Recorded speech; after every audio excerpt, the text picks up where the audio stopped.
बरेली के दंगाइयों पर कल भी बुलडोजर प्रहार हुआ। प्रशासन ने हिंसा के आरोपी मौलाना तौकीर रजा के करीबी की अवैध संपत्तियों पर बुलडोजर चलाया और 1.5 घंटे की कार्रवाई में अवैध निर्माण जमींदोज कर दिया गया। तौकीर की 2 मंजिला मार्केट पर भी बुलडोजर चलेगा। वहीं तौकीर रजा को अपने होटल में शरण देने वाले फरहद की संपत्ति को सीज किया गया।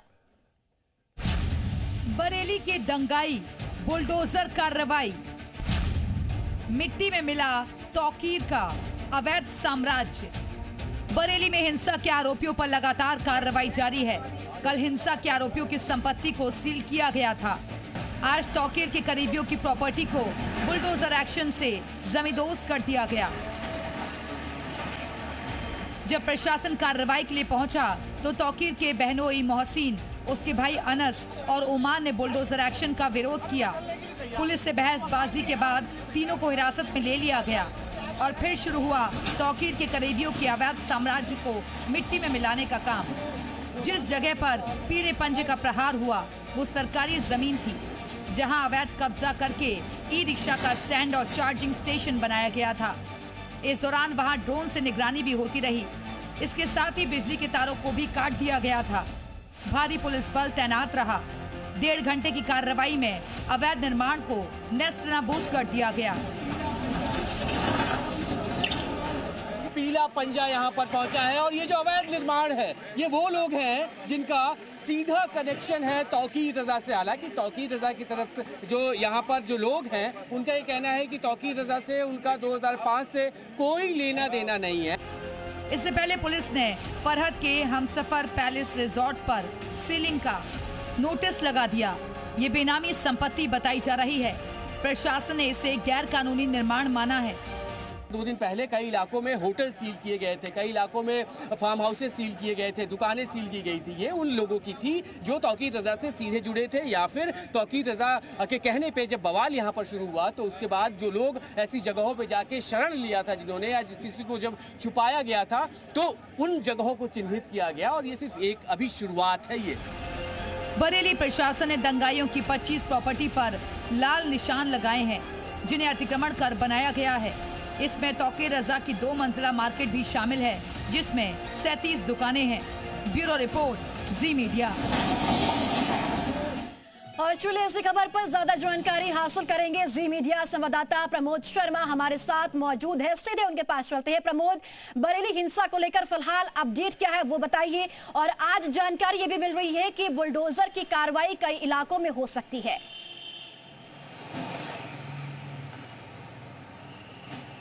देखिए, बिल्कुल बरेली हिंसा के बाद पुलिस और प्रशासन लगातार ऐसे दंगाइयों की पहचान करने में जुटा हुआ है, जिसके लिए बाकायदा तमाम सीसीटीवी फुटेज है उसे खंगाला जा रहा है। एक एक दंगाई को इसमें आइडेंटिफाई किया जा रहा है और उनकी जो भी संपत्ति है उसके रिकॉर्ड को खंगाला जा रहा है बरेली विकास प्राधिकरण के द्वारा कि अगर किसी की संपत्ति जो कि पूरी तरीके से इस कॉन्स्पिरेसी में शामिल था और इससे जो हिंसा हुई थी उसमें उसका पार्टिसिपेशन जो है वो सबसे ज़्यादा था, और ऐसे लोगों की जो प्रॉपर्टी है अगर वो अवैध रूप से बनाई गई है तो उसके ऊपर आने वाले वक्त में कार्रवाई की जा सके।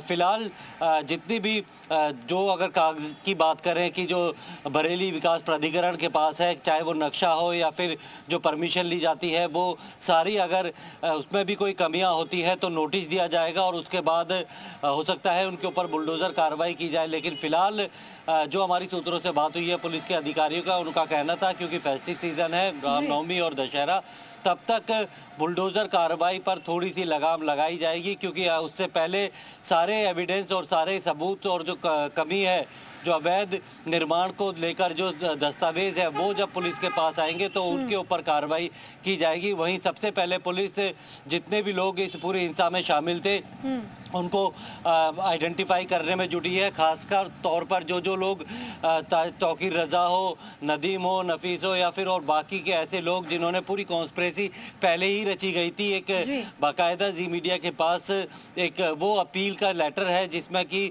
पहले ये बताया गया था कि जुमे की नमाज के बाद सारे लोग अपने घर चले जाए, कोई भी इस्लामिया ग्राउंड में इकट्ठा नहीं होगा। लेकिन देर रात करीब 1:30 बजे नदीम जो है व्हाट्सएप ग्रुप पे, ऑफिशियल व्हाट्सएप ग्रुप पे लिखता है और उस अपील के लेटर को ही फर्जी करार देते हुए ज्यादा से ज्यादा संख्या में लोगों को इस्लामिया ग्राउंड बुलाता है। साजिश यहाँ पर रची गई जिसके बाद बरेली को हिंसा की आग में झोंका गया।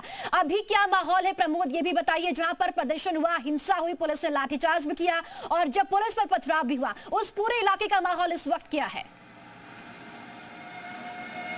देखिए, अगर हम बात करें बरेली के हालात बिल्कुल सामान्य है। किसी तरीके का कोई तनाव बरेली में अब नहीं है, क्योंकि जो ये हिंसा हुई थी दरअसल ये दो समुदाय के बीच में हिंसा नहीं हुई थी। ये जुलूस निकाल रहे थे जिसके बारे में पुलिस की कोई इंटेलिजेंस रिपोर्ट थी, LIU की रिपोर्ट थी कि ये पूरे बरेली शहर को बंधक बना सकते हैं और करीब 50,000 लोगों की भीड़ थी जिसे पुलिस ने रोका और पुलिस के ऊपर उन्होंने ना सिर्फ हमला किया, जिसके बाद पुलिस ने लाठीचार्ज किया।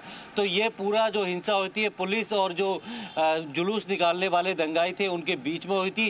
अब जो कुछ टाइम के लिए जो इंटरनेट है सस्पेंड किया गया था, अब उसे भी बहाल कर दिया गया है। स्थिति बिल्कुल सामान्य है, कहीं कोई तनाव की स्थिति नहीं है। हाँ, खासकर वो लोग जो कि इस हिंसा में शामिल थे या फिर उस जुलूस का हिस्सा बने थे और पुलिस के ऊपर पथराव किया था, वो अपने घर छोड़ के फरार हो रखे हैं और पुलिस अब उन्हें ढूंढ रही है ताकि ऐसे लोगों को आइडेंटिफाई करके उनके खिलाफ सख्त कार्रवाई की जा सके, ताकि बरेली में एक मैसेज दिया जा सके कि अगर कोई भी कानून व्यवस्था को तोड़ेगा तो उसके खिलाफ सख्त कार्रवाई होगी। क्योंकि पुलिस ने परमिशन नहीं दी थी।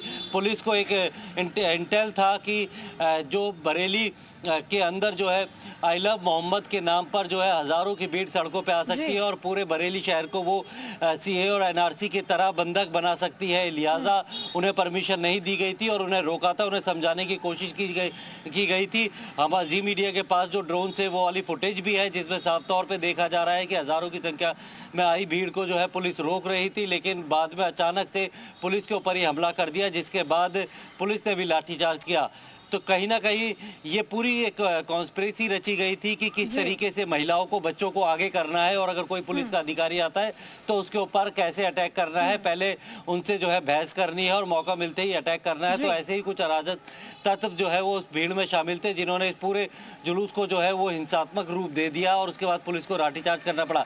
फिलहाल स्थिति सामान्य है, लेकिन ऐसे लोगों की धरपकड़ जो है वो अभी भी जारी है। ऐसे लोगों की संपत्ति के बारे में जानकारी जुटाई जा रही है जिन्होंने संपत्ति की जांच हो रही है, वह तरीके से जो निर्माण किया गया है उस पर बुलडोजर चलेगा। प्रशासन का जो रुख है वो सख्त अब देखने को मिल रहा है। फिलहाल आपका बहुत शुक्रिया इस खबर पर महत्वपूर्ण जानकारी साझा करने के लिए।